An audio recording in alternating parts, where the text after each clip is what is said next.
রাতের বাসি ভাতটাকে কিভাবে এত লোভনীয় এবং আকর্ষণীয় বানালাম চলুন দেখে নেই। এই জন্য একটা ফ্রাই প্যানের মধ্যে রান্নার তেল নিয়েছি, তার মধ্যে পেঁয়াজ কুচি এবং কাঁচামরিচ কুচি, তো আলু আমি কুচি করে কেটে নিয়েছিলাম, তো ওটাই দিয়েছি, একটু ভেজে নেব, নাড়াচাড়া দেব।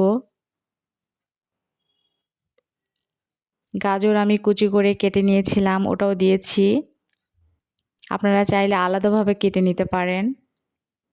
দুটো ডিম আমি নিয়েছি, এর মধ্যে লবণ আমি ছিটাই দিচ্ছি ডিম এবং সবজির মধ্যে।